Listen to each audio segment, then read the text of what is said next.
honor and a privilege. And I mean, shut your fat mouth, all of you. All of you fucking fat pieces of. This confrontation can cancel your career. Canceled. Canceled. Canceled. Canceled.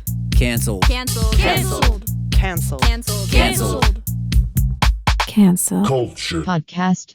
welcome to another episode of Cancel Culture, the podcast writer's room where a diverse group of Gen Z female comedy writers make a funny, unoffensive joke about a topic that most might consider a no-fly zone in comedy that even an old, white, cis man can tell without getting canceled. Today's topic: jokes about fatphobia. Jamie, could you explain to me who? There's someone else here, and I don't really know. You may have noticed that I didn't say AKA my dad in the intro today, and that's because we have a different white man with us today. You may recognize him from his role as plumber number 1 from Party of Five, and for the real fans, adoption agency worker from that hit show Friends back in the day.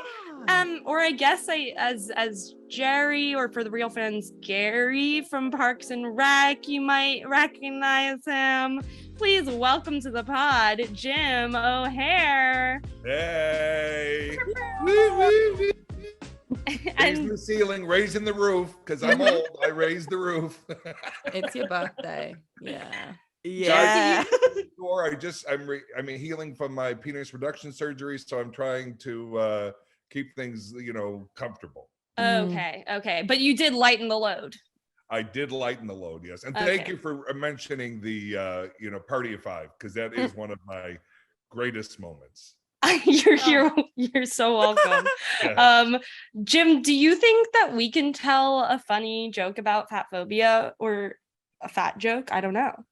I think you can. You guys are so darn smart. I think you definitely can. And we didn't even tell him to say that. They did not tell me. They know I've already, I've already been on there. They know I think I'm pretty impressed with these gals. So yeah, I call you gals, and that's something. That's what happens. Like friends. Yeah, when you're 60. Hey gals, how you doing? No creepy at all. So without being canceled, I think you can come up with some joke that I can say that I still will have a job on Tuesday. Okay. Which is when we're releasing you from the pod. We have you till Tuesday. That's from what I understand. Right. Like a good job, or how important is this job? No. Okay, great. I'm not labeling what type of job, Okay. I'm a D+ level actor. You take what you get. You know what I'm saying? Right. Okay, at least a C-. Come on. Well, now I'm blushing. Oh my God. Hopefully by the end of this, we'll have taken you to the A that you deserve. If this doesn't do it, nothing will. That's how I'm looking at it. Yeah. Amazing. Well, we'll see where you stand after we've maybe destroyed or made your career. I don't know. This is big pressure, guys. Oh my gosh. Yeah, woof. Talk about sweaty. Okay. Alrighty. We have a bad joke here. It's brought to us actually by Jim himself of episode of the Golden Girls. So let's take a look. It's a postcard from my daughter, Rebecca. Girls, can you believe it? After almost 4 years, my baby's coming to see me. She signs it, Love, Rebecca. I guess that means she's forgiven me. Forgiven you for what? Oh, it's always been too difficult to talk about. It all started when she wanted to leave school to become a fashion model. Your daughter's a fashion model? She's just beautiful, always has been. Gorgeous blonde hair, sparkling blue eyes, a figure men would mortgage a house for. No, don't you leave, girls, don't you leave. I want my friends here to share my happiness, my enormous happiness. Honey, tell me all about Paris. Where'd you live? Where'd you work? Does it bother you that I gained weight? So, Becky, what brings you to Miami? My guess is a small barge. It's just that we didn't expect you to be this fat. Yeah. Well, honey, tell me, how's your modeling career been going? Well, to be honest, Mama, not too well lately. What have you been doing? You mean besides eating? I didn't say that. Oh, that's what you meant. I'd like to ask for your daughter's hand in marriage. I'd take the rest of her, but I've got a bad back. You're the one that's not happy, Mama. You're doing it again. You'll tell me how to live my life. What do you mean? Nothing's ever enough for you. It wasn't enough that I was pretty. I had to be the prettiest. Or that I was popular. I had to be the most popular. Or that I was bright. I had to be the brightest. Well, that didn't mean you had to run out and become the fattest. I will begin by telling you guys, I am a huge Golden Girls fan. I think it's smart. Love them. I Queens. think the acting is incredible. I think what they did in their day, talking about AIDS and contraceptives and like really groundbreaking in many, many ways. This is so beneath that show. It is so beneath the writers. And I really, it won't happen. They're all gone. I'd love to talk to these actors and say, when you saw that script, what were you thinking? Like, because it's such a smart show in general. I mean, there's like kind of little fat jokes. This is mean, rotten. Yeah. Just, we didn't know you'd be so fat. A car cover, the cover of a car, whatever she said to dress her. And then even the way they dress this actress. Yeah. Yeah. That episode is just sticks in my craw, I will tell you. It's really bad. To her mother, you want me to be this, you want me to be that, the prettiest, the smartest, whatever, which, parents have their expectations, but God forbid she be fat. Because even if she was all of those things, it wouldn't matter if she was fat. They would all be negated. Right. Nothing if she was that Blanche. And again, this is a TV show and it's made up, but pisses me off. But it's real. It's real. I was gonna say, real. This is the pervasive. rhetoric and that theology is real. I mean, the idea that being pretty and being fat are mutually exclusive. Excuse me, like what? What did we? So gross. So gross. And it's none of the jokes were funny. It was also there, like none of them, even the punchline was always just you're fat and that means that you're worthless. That's literally the entire joke. I mean, just the one where she turns around after saying you're the model and then the turn was the joke. Like it's just so demeaning. Right. It's also in the way, like, she's not giving anything back, like before what you were saying, Jim, and that, like, if it's back and forth, like you can take it, give it, all of that. Yes. This was all so one-sided, and she was literally looking upset, like it felt sad and serious. It's one of us had experienced that in real life. My God, you could see why someone puts a gun in their mouth. Like how horrifying that you were just in your family's home and it was one fat bit after the other. Bullying. And the fiance, the man trying to ask for her hand that can't take the rest of her because he has a bad back. I'm like, oh. At the end of the episode, which obviously we didn't see the whole episode, she does come to a realization, come to Jesus moment where he isn't good enough for me and she leaves. But then, so you're like, okay, well, here's some redemption for the episode. Then the very last bit is Blanche says, oh, the girls are in the kitchen having cheesecake. Why don't we? And she goes, oh, cheesecake. And she goes, well, why don't we go outside? Like, in other words, she eats the cheesecake now because what? People can't eat?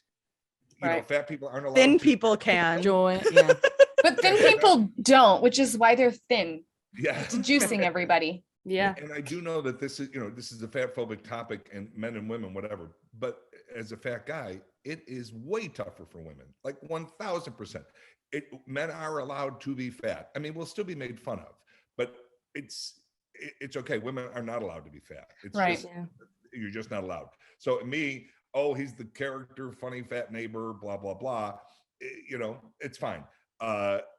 For women, it's a whole different ballgame. I just think that's maybe its own separate topic. There's more like shame involved. Well, but I do want to ask, I'm like curious to ask, and you don't have to answer this if you're not comfortable, Jim, but like, of course, on a grand scale, it's easy to, it is like validating to hear like, a man say like, oh, it is harder on women, but like, that doesn't change your own personal experience. So like being cast in those roles or doing whatever, like, how does it make you feel in the grand scheme of things? Like your feelings still matter, I guess is what I mean. You matter. You matter, Jim. Thank you, Mehek. You matter. Yeah. No problem.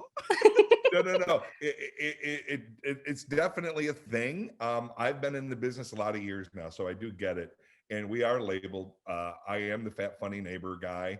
That being said, it's paid my bills for a lot of years. It's given me a very busy career.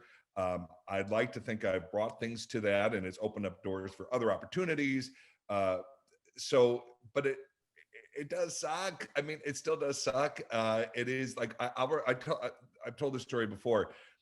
I don't know how many years ago, but I went on this major diet. I was walking, 10 miles a day. I was just really hit it hard. And I ended up losing 100 pounds, or 97 pounds or whatever. And my agent at the time said to me, "What are you doing?" And I said, "What do you mean?" And she goes, "This isn't you. You're known to be the big guy, and that's how you work. So you might want to rethink this." Like literally pushing me to, and that's horrible. And I still am. Name the agent. No, just kidding. Yeah. No, but I mean, her job is to get her 10%. I know it, Right. So talk about like, that's just how it is. You are, I'm a commodity because of this. She already has young, in shape white dudes who are going to get that job. She needs me to stay the big, not young, but the fat white dude to get this job. You know what I mean? So, well, it's the typecasting. Yeah, you have your niche. Can I tell a quick story? It's just when I was in drama school, I had a casting director teacher. This is slightly off topic, but she went around the room and she was like, "I want to typecast, all of you. I think it's a valuable tool for actors." And I was like, "Okay, sure, fine. Yeah, I trust you." And then she goes around and she gets to me, and right away, as if she'd literally been waiting the whole semester to say it, she said Amish, like one of those folks in Amish country. That was what she said. Random. That is what she said. I was like, how niche is my brand? It's an Amish. I'm sorry. I don't. If you know anything about Sarah, that's like the most off-brand thing I've ever heard in my life. Puritanical. Pure. This one. Yeah. Pure. Yeah, I've read the blogs. Dear God, she's anything but pure. My goodness. Dude, right about it, Jim. Typecasting needs to go. I'm sick of it. I did a play in Chicago, and as I'm reading the review, it's just a rave. And we all have ego. Awesome. And Jim OHeir brings blah blah blah, and it has nothing to do with the play. She literally used the term as a fat funny actor. Like almost in a paren, and it negated the whole. I was so high from this review because it was not just to me. The whole show was a rave. Yeah, it was a rave, but she particularly was pointing out whatever she liked about me. And then, as a fat funny actor, I that blew my mind. Like it had literally, she felt she had to write that for some reason. It had nothing to do with the role. It had nothing to do. It wasn't a show about fat people. It had nothing to do with it, and yet she had to put that in that article, in that review, and that's has stuck with me to this day. Of course, it just made no sense. It made no sense, and I'm guessing it could be done today, and still people would just read it and move on. I don't think most people won't even notice. Most people won't even notice. Yes, totally. And the thing is, maybe I only noticed because it was hitting me. But my family, of course, was, well, why would she say that? Whatever. Family coming to protect you. Good. Family coming that's through. So true. I'm really glad you have that, because my dad and I don't, and we actually fully skewer each other in the public eye. So it's nice. Dad is really supportive. Wait, our dad is really supportive of me. He's always telling me you're the that favorite child, Mehek. So it makes sense. Yeah. So is Evan both of your fathers? Yes. Oh, okay. I wasn't aware of that. Okay. Yeah. I mean, in a sense, I guess, is he still if he's not listening? He is. He is listening. If he is listening, then, right. I always thought it was interesting that you had Evan on these podcasts because you guys are all so funny and smart. Well, he needed help in his career. We just love to help. I see what we're all about lifting people up, right? Charity work. That's very sweet. There's always this mindset of like, oh well, you're criticizing it. What do you want them all to just sit around and sing Kumbaya and everyone gets along? And it's like, no, I think there's a difference between there being like someone who's like the champion for human rights the whole time, and it's just like a buzzkill, and it's like, okay, I mean, like, bear with me here, but like that versus it actually being something where you take the opportunity to address it in a meaningful way in the show, where like you have an ensemble of women who are strong women and opinionated women. Why do they all have the same opinion in this episode, or at least like the majority of them? If not, I know Dorothy in the episode has one opportunity. Yeah, she defends. But she says something, but she gets stopped because the mother, right? Isn't that like Blanche is like, let it go kind of thing, right? And well, it's that's like, kind of their relationship in the show, right? Like Dorothy will call Blanche out, and Blanche is like, no, it's fine. Right. I just wish they would have like. I want to say I'm Southern. Yeah. Yeah, literally. You could say anything you want in that accent, Jim, and I would. Yes. I would believe I you. sure can, Jamie. Oh my God, Jim. It's a good accent. It's a good accent. Add it to the special skills. I just think there should have like take the opportunity. If you're like, there's a middle ground there where you can still make, unfortunately, like jokes that are, I get like they are hateful and mean if you really want to make them, but like let there be a moment for the live studio audience, by the way, that you have like captive in that room or whatever, to be like, hey, you guys have all been laughing at these jokes and now I'm gonna eviscerate you, and I have I'm like looking at all of you in the eye. Like, how powerful would that have been? Like, we don't even do that anymore. And if you had the opportunity to have those people, you could have made a real tangible positive effect. So the question is, if this what's one of the big Young Sheldon, I don't know, I don't watch a lot of sitcoms. I love it. Young. You do know you've been on some though, right? Okay. Next week, is it still laughed at? I think it is. I don't think it's changed.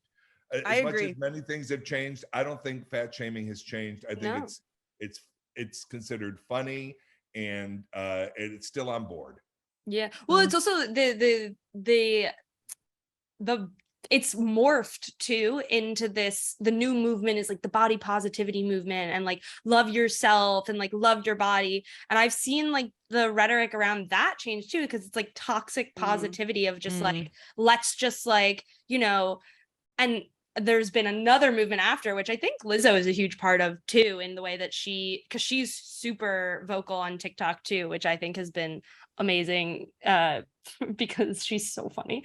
But she's like, it's not about body positivity. It's about acceptance and just being who you are. Like, it's not about like, you can just be you, and you just because you're bigger doesn't mean you have to be like the champion of like love yourself, like blah, blah. It's like it's doubling back on the same old rhetoric. So much energy. Like, it requires so much energy to actively be like, true. And it's also playing into women only have worth when you are the conventional attractive that serves the patriarchy. Exactly. Like, even all this like skincare, self-care bullshit is still about like beautifying yourself. Exactly. It's body positive, so you can be more beautiful and therefore more. It's so commercialized. Yeah. It's expensive, so someone can make money off of it too. True. I do want to be transparent and say I am a hoe for skincare. So it is jarring. If we're doing transparency, I'm a hoe for fattening foods. So I'm putting it out there right now. That episode is brutal. And again, then there's these other episodes that are so smart and topical and whatever. Yeah. Though I don't know how if you guys even watch the show, but there's another episode where Blanche's old high school, the one guy she never had in high school, and he shows up and he's fat now. Well, of course, he's the joke of the whole episode. So they had no issues. The women, you know, they were always about, you know, losing weight and all that. And again, I don't know, probably because I'm a little sensitive to the topic, it you know, hits a little harder. But I will say this, and this is, maybe I just need a therapist to talk through this with me. You guys. But, I'm listening. We were just talking about therapy. I believe me, the therapist can make a lot of money off of me.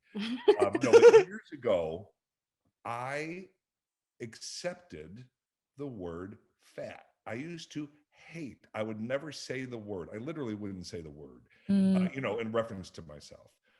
And I will say, I don't know, again, a therapist could walk me through this. Now that I do say the word, I'm a fat guy. It really is. It's lost some of its punch. It's lost some of its hurt. I don't know what that's about, but I do, because now I am. It's just a word. Right. And it references someone overweight. Well, I'm overweight. Okay, well then fat. So it is just a word. And I will say that has, that's helped me. For whatever that's worth, ladies. No, I think it's been a huge thing of like take the derogatory, like hateful punch behind the word fat. It shouldn't be a bad thing. You shouldn't be evil or less than for just being fat. Well, I think this is a really good segue into a good example that we have. What you were saying before, Jim, about reclaiming the word fat and calling yourself fat. I think this is a good example from the movie Pitch Perfect. With Rebel Wilson, we have an example here, but I'm interested to know what everybody thinks about this one. Just keep firing. We have tradition to uphold. How about we just get good singers? What good singers? What? Hi. Can you sing? Yeah. Can you read music? Yeah. Can you match pitch? Try me.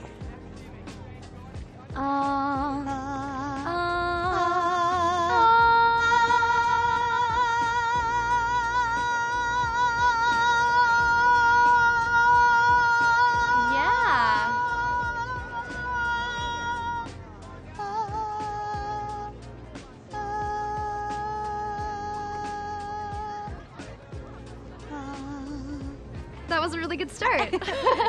I'm the best singer in Tasmania, with teeth. Love it. What's your name? Fat Amy. You call yourself Fat Amy? Yeah, so twig bitches like you don't do it behind my back. I will. See you at auditions, Fat Amy. I always think, Rebel Wilson, I think also, it falls into the category of people who I think often gets cast as the fat funny friend. So there is something to discuss there, but I do think in this instance the writing is smart with that one. It doesn't make fat the bad thing, and it's also in defense of her own self-worth. Right. It's the twig bitches that are the problem. It made it great. I know what you bitches are going to say behind my back. Mm-hmm. Hey, Fat Amy, let's bring it on. What do you got? I love it. I haven't seen that. So that was great. Oh, really? Her delivery is so good too. I feel like her delivery, just her, it's so perfectly cast because I can see it in the hands of someone else, it not carrying that same energy. And I think her doing it is so perfect. And you're right though, it is the writing as well, because there's points in in the film where she is not I feel like they build in a lot of moments for it not to be something where she's undesirable because of her body. No. She turns down. She's the sexy one in the movie. And it was that scene I think she comes across, that mermaid position. She's fully, I'm sweating. She's great. It was her first big role too. And for her to take on that first big role, and she's the sexy one in the movie, and she's owning that she's fat. It's not a point of shame, it's a point of pride. And it's just well written. That also is a well-written scene because they prior to that are talking about appearance, and up until this point their group has been all about how they look, and it's more important than how they sound. And then that moment is about proving the fact that it shouldn't be about what you look like, and we can all be down to sing a cappella. And also, Jim, just so you know, since you haven't seen the film, the blonde girl is the lead in the group, and she makes everybody chart how many hours of cardio they're doing a week, and tries to force them to do it. And Fat Amy's yeah, don't put me down for that, I'm not doing it. Which funny. Is kind of nice, because she's yeah, twig bitch, I'm not doing that, but I'll show up and sing. I'll sing the solo. But she's not trying to lose weight. I've never seen the movie, and yet I know exactly who those two girls are. Yes, from this clip. And it's so great. So the joke still works with me. I don't know if it's a joke, but her calling herself Fat Amy is hey bitches, it's okay. Yeah. I know who I am. And I got all that from that one little clip, and I have not seen the movie. I love that. I would also like to say my heart is a little sad because Rebel Wilson just lost a ton of weight, which is her own personal choice. But I feel as I mentioned earlier, that this seems to be the trope of female actresses in comics.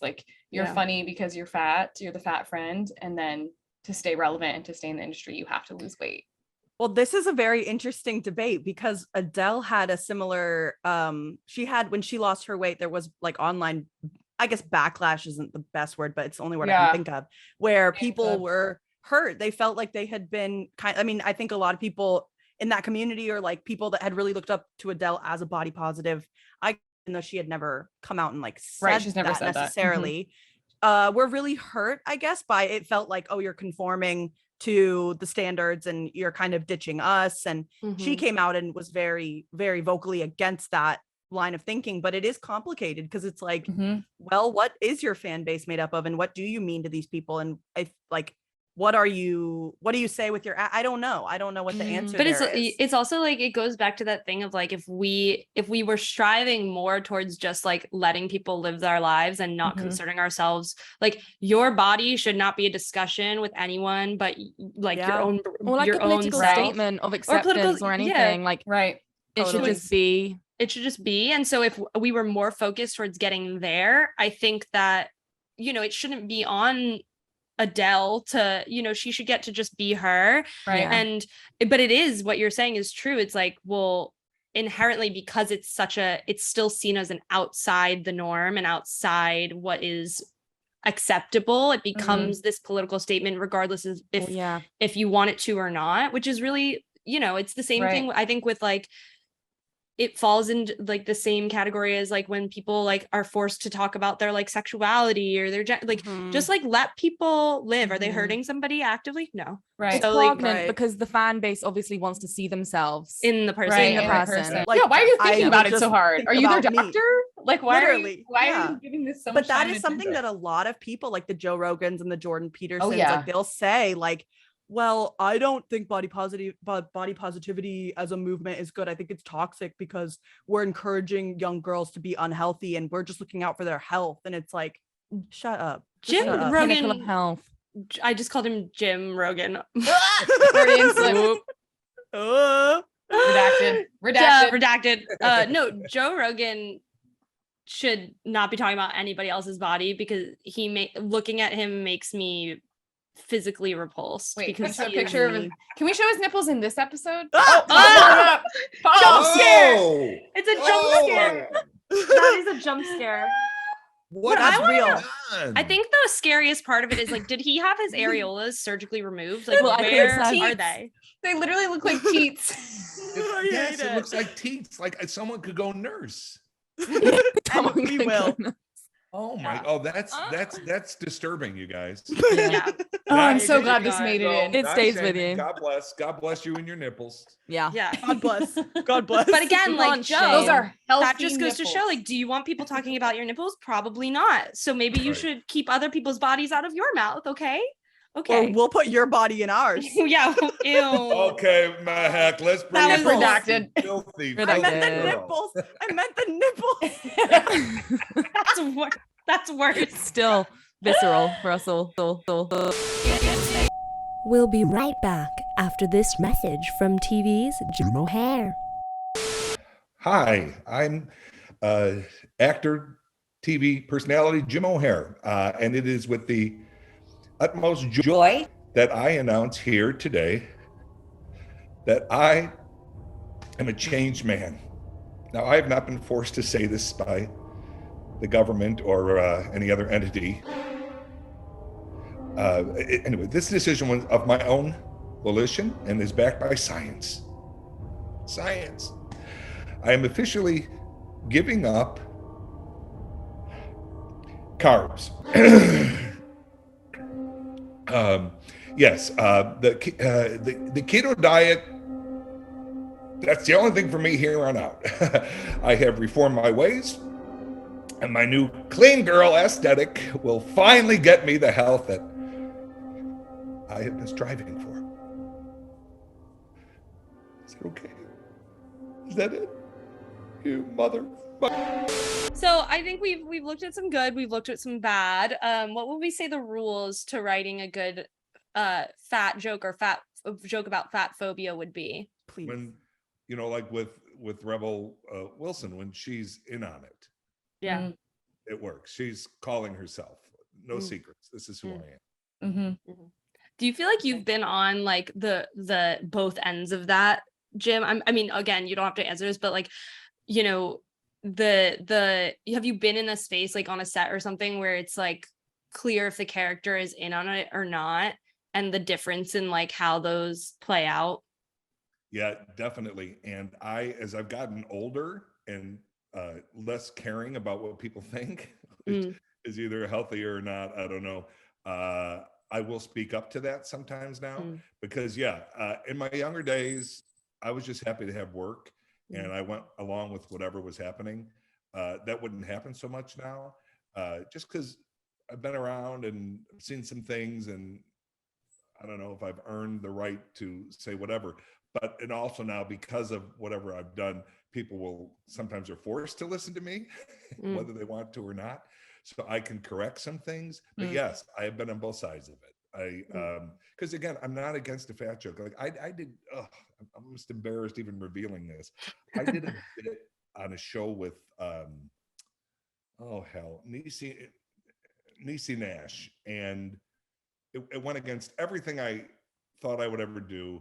And I did it because the director was a friend and he said, we're going to do this correctly. I don't even want to say much about it because I don't want anyone looking for it, because the proof that there's a God was given to me the night before it aired when the show was canceled. Wow. The night that's karmic. My episode was going to air and it had me in a thong. Like it was a whole thing. Not really. You wouldn't have seen that part because, well, you wouldn't have seen. I mean, you're not helping your case because now everybody's gonna like. OHeir thong. I'm currently searching. Currently, we've got our best people on it. Yeah, I'm on the dark web trying to find it. What had happened to me years ago. My agents all know that I'm not comfortable with the whole naked body stuff. I have my issues and all that kind of stuff. So I got called, this is before Parks and Rec, and I got called for a commercial audition. So I go in and I get there and they say, okay, well, everyone's going to have their shirt off for this role. And I said, oh, I'm sorry, I hadn't heard that. So I'm not going to do that. I leave, I call my agent. They're like, Jim, we didn't know. We totally know you're not comfortable with that. No big deal. They call me the next day. They're changing it all. You're going to be in t-shirts and shorts and whatever. Okay, so I go back to the callbacks and I end up getting the job. So 2 days later, I'm at the wardrobe fitting and there's a rack of clothes for one of the characters. And then there's my character and all that's hanging there is a Speedo. And I said to I go to the wardrobe girl, who's that for? And she goes, you. I said, oh, no. It's shirts and shorts. She goes, no, they switched back. I said, really? I walked over to one of the producers and I said, so I'm understanding that I'll just be in Speedo. He said, yeah, we think it's funnier that way. I said, I'm not going to do it. And, oh, you won't get paid. It's a national commercial. I go, no, I know, but I can't. I just can't do it. So I leave and whatever. So I don't know, 6 months later, I see the commercial. I'm embarrassed even thinking of it now. The premise of the commercial was for blinds. I don't know what blinds company it was, but it was blinds. And a woman is in her kitchen and she's looking out her window and across the way is a neighbor in a Speedo, a fat guy in a Speedo vacuuming. And she's so repulsed, she turns the blinds and the world is all better because she's able to. Oh my God. What? And yes, that is a commercial that was out there. That's insane. Out there. And I was embarrassed for me that I had even considered being on that. I was embarrassed for this dude, and God bless him. He might have no body issues at all and whatever. Sure. I'm not knocking him. He took the gig, and actors have to pay their bills too. So, but anyway, so I was that person. I wouldn't do what I wouldn't do. But then this Niecy Nash thing happened. And again, the director was a friend, and he goes, we're going to make sure. Anyway, thank God it never saw the light of day. I don't know. I have such mixed feelings. I'm still mad at myself that I allowed myself, again, because there was someone who I thought had my back. Right. But you shouldn't be mad at yourself for trusting someone you thought, like that's you having faith in somebody. The minute they showed me the wardrobe, I should have gone, no. Oh, no. Right. No. Buddy or not. That's totally valid response though. Like not being able to know your own boundaries and the heat. It's hard in the moment. It's in the moment. You're right. That's exactly what it is. It's in the moment because you're honest. In my case, I'm on a set. 100 people are here we got to do a job. You know, I'm not a trouble causer in general. Right. Your dad, Evan, might disagree. But in general, I'm pretty easygoing. You can cause trouble here anytime, Jim. Thank you. So anyway, so it was, but there's one of those examples where then I think back to, and you guys are probably too young, but did you ever see the movie Fame? Of course. Yeah. You know when Coco's crying because she took her top off and she didn't want to do that. Right. That was my Coco moment where it was like, what are you doing? But I did it. But thankfully never saw the light of day. It never aired. That's proof. Wow. I know that was best case scenario for that lesson though, right? Yeah. It was a painful lesson and then you got to grow in private, you know? Yeah. Speaking of something that Jim brought up, is fat women versus fat men. Taking a, you know, fat men are allowed to be the leads in movies. I don't know when the last time I saw a fat woman was the lead in a movie, like the title role. Without it just being about her body also. Right.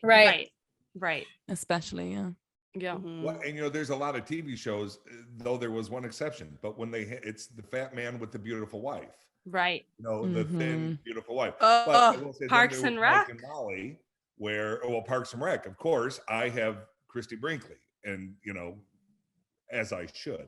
You're the prize, Jim. You're the prize. I'm the damn prize. You are the prize. Yes. But no, you know, you're King of Queens and all those kind of shows. I mean, from the old days of the Honeymooners, you can have a fat lead actor. The only time I've ever seen it different was Mike and Molly, and I give them credit, but they were both fat lead actors. And even think about it with Parks and Recreation. The joke is that I would have that beautiful wife. That is right. It's the fat Jerry's joke. perfect It's wife. an unattractive joke. Like it's a joke of I am visually not worthy. How would I? How I look, get this woman as opposed to the fact that Jerry was like the nicest man in the whole world. And of course. Such a caring person and loving and even when he's shit on, he still sees the best in people and whatever. What a great guy. I feel like there was a redeeming moment when Leslie goes to Jerry's house and sees the photo album and sees how full and he's the most put together, the most well-off character, character in the whole show. And he had it all. He really had it all. He did have it all. He was and aware of it because he even knew that, you know, when I forget what episode. When I get mugged, you know, and then so everyone starts being nice to me. And at the end of the episode, I accidentally spilled coffee all over myself. And I go like, you can laugh. And Leslie's like, making fun of Jerry is back. Like even Jerry part of the setup. And I don't know. Maybe I love it. I don't know. Cause I know some people have a real trouble with the whole Jerry situation on Parks because they were such nice people who would be mean to Jerry. Right. And so I don't know if I forgive it just because I love those people so much. And I never took it, like they always had more trouble with those scenes than I did. Right. Like Matt would be like, oh, Jimmy, this one seems really bad. I'm like, dude, it's funny. And we're making a lot of money. Right. That part. It's all good, you know. But did you feel like you had the power to say like when you were like absolutely, literally about anything? There was, you know, the bit where I bend over and I rip your pants, fart and my split your pants. And everything. Yeah, that was the same episode. That was the same episode. Yes. So Amy comes up to me because Amy was like, just like the mother to all of us. Wow. But she would come up to me and she's like, Jim, are you my okay mom? with that? Is that work for you? I go, are you kidding? Bending over, farting, my pants splitting. I was. But the point being, at any time, if anyone had any issue with anything, that place was amazing, and you never would have done anything you were uncomfortable with. It just wouldn't have. Well, that's good to hear. We have to write a joke now, guys. We're in the writer's room. I think we have to write. Forgot. We have to write a joke. COVID weight gain, I think, is like it's like a hot button thing to joke about right now. But I feel like that one doesn't feel mean to me. But that's not mean. Well, because a lot of people, everybody can relate. I mean, yes, everybody gained the COVID weight. It's funny that we're spending so much time and energy talking about how to lose that 15 from COVID instead of time and energy talking about literally thousands of people didn't survive. Maybe there's a joke there too that's like, yeah, I gained a couple pounds during the last couple years during quarantine, and I wish I would have just died instead, or like a joke that's Yeah. Joan Rivers certainly would have character. said that. Yeah. Oh, she would have said it earnestly, like to her therapist. Like I'd rather in her grave, she's saying, "I'm glad I'm dead and not fat." I'm glad like I'm that's dead, 'cause I literally can't- Joan. that could be. Yeah, I'm glad I'm And dead that's a because I funny can't bit. gain any weight. I Dead can't and gain skinny any is the weight new now. fat and happy. Yeah. Oh wait, this is so. If you're like, if I can live fat and happy, then when I die, I'll lose a bunch of weight. That's cheating the system, if you ask me. If there's like a bit there about dying. When I die, I know I'll be skinny. I don't care what my body looks like right now. Right. I want to know. I think that brings in a good question: is what age or like at what point did we decide that being fat is bad? Like, because like when you're a baby, you're like cute, you're chubby, like, oh my god, your chubby cheeks, like, oh my god. What age does it cross over into? Well, I was thinking about fat. how they are like the only members of society who are praised for being fat. The fatter, the better with a baby. Honestly, like I've seen some monstrous children, babies, not even children. Once they become children, then people don't want it anymore. When they're a baby, like the kind of sectioned off arms, like the whole thing. Yeah. I think we have to got pitch jokes. Jim. All right. I think we have to pitch Jim. Also, just to preface, any way you tell these jokes will be better. As long as you like read what's there, you're already doing above what Evan does. So you remember, I've heard all of these podcasts. Right. So you know. The bar couldn't be lower. Okay, great. You have no shoes to fill. Yes, no. I am very. That's and why. And you're 14. You're 14. Shoe size 14. You wouldn't even fit in his like. It's exactly.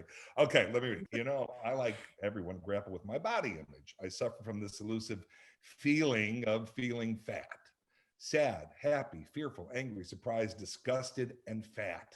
A life without that burden, truly what I long for. You know, there is only one demographic that is exempt from this. One demographic who are not fat shamed, but rather fat praised. I dare say fat encouraged. Oh, and that's babies. Oh, goo, goo, gaga. The big thigh rolls, the arm rolls, even little baby titties, puffy tummies, chubby cheeks, fatter the better, no end in sight. A baby is the only person you could look dead in the eyes and call a fatty. Oh, you're so cutie, you little fatty baby, you little piece of garbage. See, it exudes love and admiration. You literally cannot hurt a baby's feelings. Where is this sense of allyship amongst adults? And my other question is, when's the cutoff date? Like truly, when is being fat no longer considered adorable? Because now that would be the saddest fucking birthday ever. Wow. That was fantastic. Awesome. Thank you, good. Jim. That was awesome. Oh my god. Well, I mean, I feel like I will take a last minute vote. I feel like we were successful. Yeah. I feel like we were so successful. I got some good laughs in there. I got some good laughs. My fear came to pass. I'm not worthy of being with you guys, but you have done it. You have made it funny with no help from me. And thankfully, no help from Evan, because that. I think your delivery definitely helped. 100%. Well, I don't know, but you guys came up with the words. I just read them. Yes, but I truly was so concerned about keeping up with you guys. You're a force. Oh my Thank gosh! you, Thank you Jim. so much. Thank you so much for being here, Yeah, for thank gracing you. us with your humor Been and an honor. presence. It's been an awesome. honor and a privilege. And I mean, shut your fat mouth, all of you. All of you fucking fat pieces of. oh my god. Well, I mean, Yeah, that's the funny bit. The show ends, and you do a bit where you don't know that the microphone's still on. You're like, yes. So fat. Did you see in his little picture? He's so fat now. He's fatter than he was on Parks and Recreation. Wow. Anyway, back to Fatphobia. oh my god. You guys are awesome. I wish we could have you every week. I'm so That's excited. what she said. Hello, everybody. Hello. Well, we can't wait to hear what our audience has to say about this one. As always, folks, we'd love to hear what you thought. Did you agree that we successfully told a joke? Do you feel like we failed? And if we did, it's Jim O'Heir's fault. Yes. And well, until next time, this has been Cancel Culture. Cancel Culture Podcast.